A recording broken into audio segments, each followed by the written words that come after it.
What's going on, everybody? Welcome back to another video. Today I'm going to be talking about Buffalo 66. So I have seen this movie in the past and I'm a big fan of this movie. After rewatching it, I still think this movie is fantastic. It's super enjoyable and it's thebomb.com. So yeah, I'm a pretty darn big fan of this movie. I just randomly found this movie a couple years ago on Tubi, and this was the first Vincent Gallo movie I had ever seen, and I really knew nothing about it. I checked it out, and I'm like, you know, how have I not been involved with this my entire life? Like, this movie rules. So yeah, I'm pretty darn big fan of it, and after rewatching it, it still holds up. So getting into the plot summary, you got this character Billy Brown, and he's played by Vincent Gallo himself. And so Billy Brown, at the beginning of the story, he's getting out of prison and he has to go to the bathroom. He tries to go back into the prison to go to the bathroom, but they're like, dude, you can't come back in here. Like, you're out. Like, get out of town. So he's just running around town asking everyone, can I use your bathroom? Can I use your bathroom?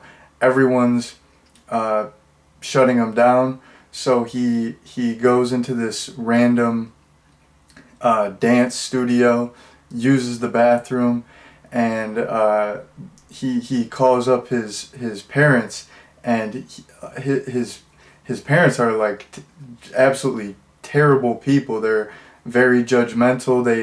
They really don't like pay him any attention. They almost forget that they have a son half of the time.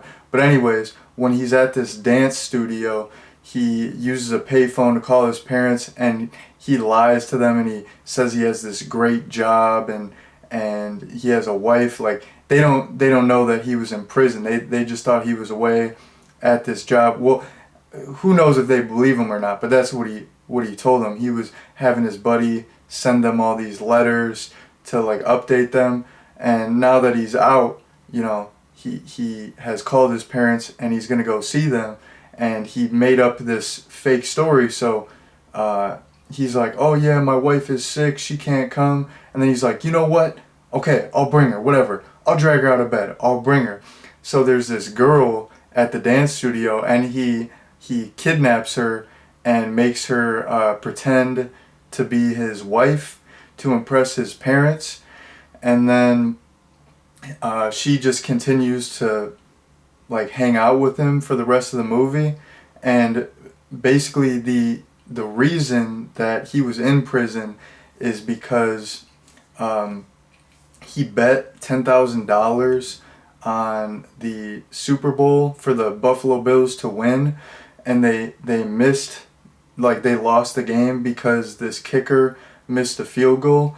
So throughout the movie, he's plotting to go kill this field goal kicker, who's the reason that he was sent to jail. Because basically he went to jail because he bet $10,000, but he did not have the $10,000. So he went to this bookie played by Mickey Rourke, and he's like, and Mickey Rourke's character is like, all right, here's the deal, okay? You don't have the money, so here's what we're gonna do. You're gonna take the fall for my buddy who committed this crime. You're gonna plead guilty to this crime, and take the sentence, and then we won't hurt your family. So Vincent Gallo never really did anything. I mean, his character, Billy, never really did anything to like warrant going to prison, but he had to take the rap for this other guy so that his family didn't get hurt, because he owed $10,000 that he didn't have. So yeah, he's like mad that 5 years of his life were wasted, and like his whole life was disrupted. So he wants to kill this field goal kicker who lost him this bet and resulted in him going to jail. So that is the basic plot summary. Now getting into some random points here. Something that I really like about this movie is it's okay. It's a independent movie, so it kind of has like a artsy vibe to it. There's like some artsy stylistic choices, but I feel like it's artsy yet accessible. It's not like it doesn't have a pretentious vibe, and I feel like this movie it has it's like very it's like has a unique style, but it also has a lot of substance. A lot of these more artsy type movies, they're like all style, no substance. This movie does, have some unique stylistic choices, but it has a pretty straightforward narrative. Even though the story is unique, it's a pretty straightforward structure, and the story itself and the performances are really good. So I like that. It has, a lot going for it. It's not just like its only value isn't just that it's like aesthetically different and weird. It's like, yeah, it does have some unique stylistic choices, but it's also like a really entertaining, enjoyable movie. So I really like that. And basically, something that's notable to mention is, this this this is like almost like Vincent Gallo's passion piece. He wrote the story, he co-wrote the screenplay, he directed the movie. He wasn't initially gonna direct it, but I think he was butting heads with the initial director, so he's like, F it, I'll just direct it. Vincent Gallo butts heads with everyone. He just beefs with everyone. It's hilarious. I mean, it's kind of not cool because he just trashes everyone, but like that's his style. Like he does not care. But anyways, he co-wrote it, he directed it, and he's the main star in the movie. So I think it's very admirable that he was, that he wore so many hats on this production, and he really like did it all, like this is his movie. So yeah, like shouts out to Vincent Gallo, props to Vincent Gallo, because this is a really, good movie, and he had, so much to do. He was probably working crazy hours. He was involved in the entire process from start to finish. So, he definitely went hard and put in that work. So, another point that I have to get into is one of my favorite aspects of the movie is some of the dialogue in this movie is so funny and it's so memorable. There's two main sequences that I want to point out that are absolutely hilarious, and people who have seen this movie probably know what scenes I'm going to talk about. So when Vincent Gallo's character Billy initially picks up his fake wife Layla, like when he kidnaps her, he's like, driving her car. Well, he's not driving her car. He sits in her car and he tries to put it in gear, and he can't do it because it's a stick shift car, and he's like, what is this? What is this? What is this? A shifter car? I don't know how to drive these things, And then he's like freaking out. He's like swearing and stuff, and he's yelling at her, and he's like, I don't know how to drive shifter cars. We have a problem here.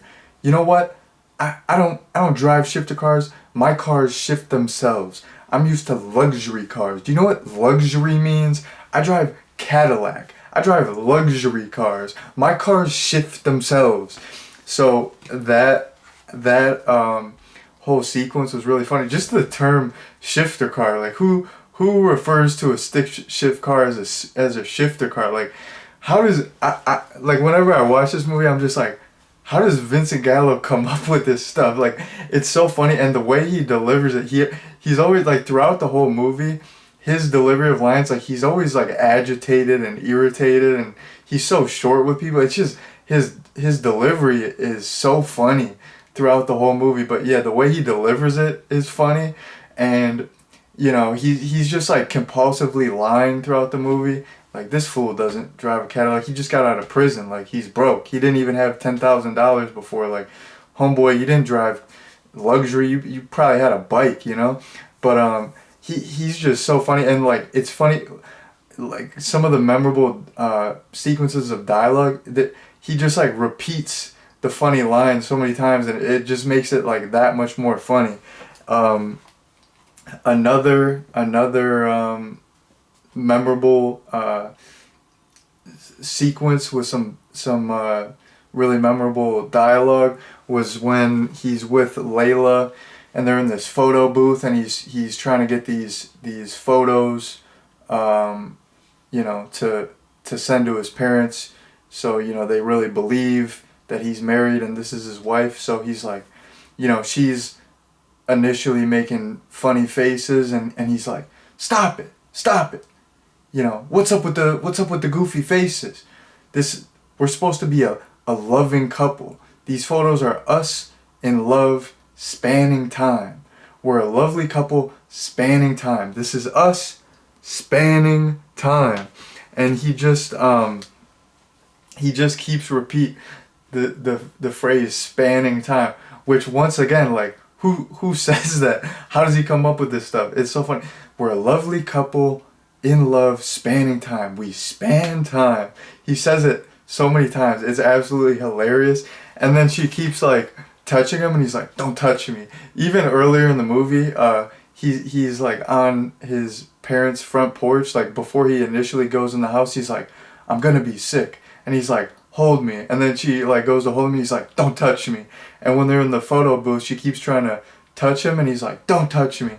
And that's really funny as well. And I if I'm recalling correctly, I reviewed this Vincent Gallo movie called Johnny 316, where he plays this priest, and there's this like girl who really wants to get with him, and in that movie he does the same thing where this girl is like at his house, and she kind of has like a crush on him, and she's like obsessed with him, and she keeps like trying to touch him, and he's like, and he just says it so calmly and straight faced. He's like, don't touch me.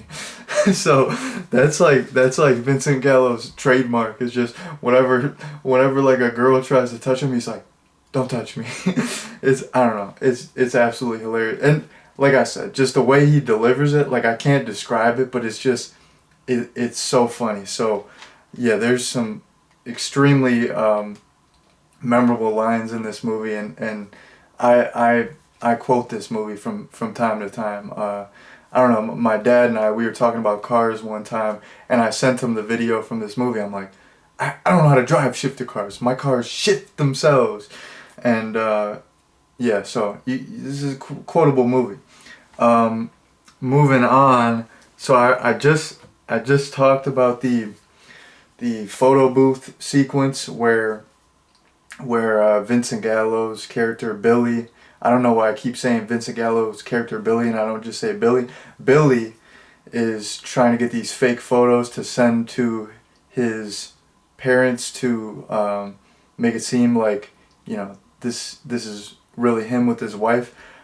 This was kind of relatable to me because when I was in high school, I kind of did something like this, like the whole fake wife thing. I kind of did something like that, but I did like a fake homecoming date, because okay, basically there's this one girl that I had a crush on, and I asked her to homecoming, and she said no, and I was kind of embarrassed, and I didn't want to, like, then I was like, oh, I gotta show her up. This was, I was in high school, so this is gonna sound like I was a sleazebag.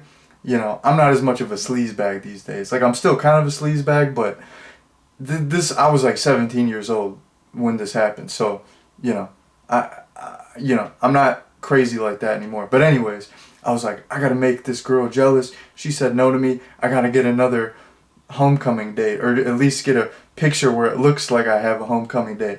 So I asked this one girl who was actually like my friend on my wrestling team's sister, and I was like, I think I just straight up asked her, I'm like, can you be my fake homecoming date? I'm like, can you just like wear a dress and I'll wear like a blazer and you'll come to my house? Like, I think I was like having like a party. I don't recall if I actually went to homecoming that year or if I just took like a fake picture. But like I'm saying, this sounds crazy, but I was like 17, so I was more of a, piece of shit back then. So, I feel bad about it now. But anyways, yeah, I was kind of a piece of shit looking back. But anyways, I just like had her get all dressed up and come to my house and take this picture, and I posted it on Instagram to look like I still had a homecoming date and like I wasn't like some fucking like loser who couldn't get a date or something. But yeah, like I think I did initially ask her. I'm like, can you just be my fake homecoming date and can we just take a picture together? And then I don't even know how like why she agreed to say yes. Like I just remember like maybe like I bought her like a bottle of liquor because I remember that night we like went to the liquor store together and we got a bottle of liquor, and then I think I had like a party at my house. And yeah, I can't recall if I actually went to homecoming, but I had like a party at my house and I was totally obnoxious and I embarrassed her and I was just like a complete asshole. So yeah, like I feel really bad about it because like after that she was like hated me like I'm saying, like I was kind of obnoxious back in the day. I'm still kind of obnoxious, but I done growed up a little bit. But I really like relate to that aspect of the movie where you're trying to impress. You're kind of like insecure and you're trying to impress people. So you're like making this facade like you have like a fake girlfriend or a fake wife. I did it with a fake homecoming date. So I really related to that aspect of the movie. And another part of the movie that I related to was when Billy sees this like old girl that he went to school with that he had a crush on. He's like hiding his face and he doesn't want to see her. This is gonna sound like, once again, like this is gonna sound like I'm a piece of shit, but a lot of the time when I see people that I haven't seen for like years and years out in public, this is gonna sound so bad, but I actually do this sometimes. It's kind of embarrassing, but like I'll see someone, and like say I'm in like a store and I have to go in an aisle and get something. Like I'll see someone I know and I'm like shit. I don't want to small talk with them. I don't want to catch up. It's gonna be a whole thing. I haven't seen them in like 7 years. It's gonna be awkward. You know, I'll just, whatever thing I was gonna purchase, I'm not even gonna get it. I'm just gonna leave. I know that sounds like really weird. I don't know why I do that, but I have done that in the past. I just hate running into people sometimes. Not that I have any like beef, with the people or like any bad feelings towards them. Like, I hope they're doing great. We were on good terms, but it's like I just don't want to small talk with people sometimes. Like I just don't feel like it. So I'll just like just act like I didn't see them.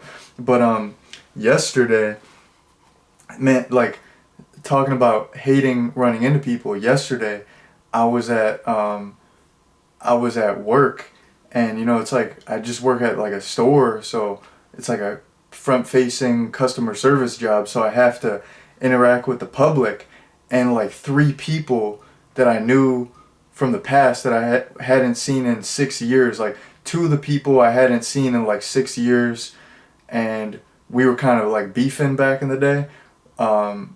They came in, and then this one guy that I used to work with came in as well, and it was just like it actually wasn't awkward. Like they were very nice to me. I was very nice to them. I was like, "Hey man, like how's it going? What have you been up to? Like, you look good. You've been getting in the gym. Blah blah blah. Oh, you got a kid. That's what's up. Like good for you, man." But it was crazy. This one guy came into the store and he had to buy something. He's like, "Hey, what's up, dude? I haven't seen you in forever." I'm like, "What's up, man? Like, what's happening?" And then he's like, I'm like, "Oh yeah, when was like the last?" Like I forgot what I said, but I'm like, "When was like the last time we saw each other?" And he's like, "Oh yeah, it was when I got arrested in front of your house. And I totally forgot about that. I forgot that whole ordeal. But this one guy, he was like a mutual friend. He was like a friend of one of my friends, and both of these guys were kind of like getting in trouble in the neighborhood. Like for some reason the cops were always after them. They were just, causing a little trouble in the neighborhood. And this one guy, he had his car in front of my house, and I think it was like parked in the wrong spot. And I kept saying like, "We gotta move your car, man. We gotta move your car." I forgot exactly why we had to move his car, but I'm like, "We gotta move your car," and it might have been a thing where like the cops were like kind of following his car. He might have not had like his new license plate or something, and then like right when I asked to do that, like we went out on the street, and this one kid who I ran into yesterday, he had like, this was like 6 years ago, but he had like substances on him. And like I ran into him yesterday, but the instance that I'm describing was like 6 years ago. But basically he had like substances on him, and they were already like watching these guys, like they had already gotten in trouble before. So he got like arrested, and he went to jail for a couple of nights. And I feel like after that, like he was really mad, like he wanted to beat me up. But so yeah, that was kind of slightly awkward, seeing him yesterday. But he was totally nice about it, but he brought that up, and I totally forgot about it. And I guess like it was kind of my fault that he got arrested and went to jail for a couple of nights, because if I didn't say like we were in the backyard, so like the cops, they wouldn't have came in the backyard. But since we like went out and like moved the car, they searched him and all that. So he was cool about it now, and he was very nice. But I don't know that I don't know if that really has anything to do with the movie, but just that happened yesterday where I ran into like a bunch of people that I hadn't seen in like 6 years or so, and it was kind of awkward, even though they were very nice. It was kind of awkward because it was like some people where we might have left off on like not the best of terms. So that whole instance in the movie where Vincent Gallo, I mean Billy, ran into that girl that he kind of had history with, and he had a crush on, but she was never really into him. Like when he was embarrassed to see someone from his past that he didn't want to see, like I relate to that, and I kind of try to like avoid people. And like, yeah, like all that stuff happened yesterday where I was just stuck. Like I was at work, and all these people from my past came in, and I was like, no, like I don't want to see anyone, like, oh no.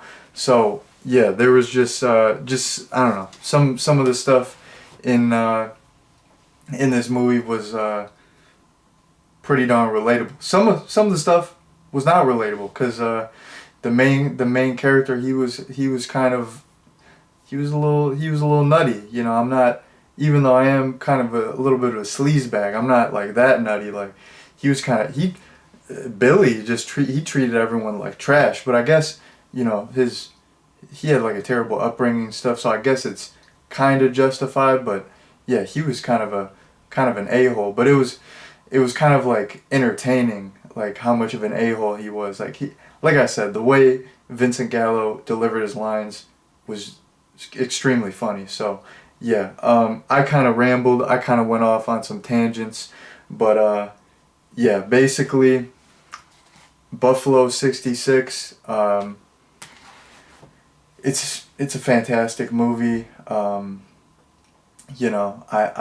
think it's a really good balance. Like I said, the story's good. There's some unique editing choices. The way it's, like the actual film stock they use this reversal stock. It's got like a retro look. The film looks great. There's some unique editing choices. The story's great. There's some really memorable, funny instances of dialogue. The performances are fantastic. So If you have not seen Buffalo 66, I would absolutely, positively recommend it. But that is all I have to say about Buffalo 66.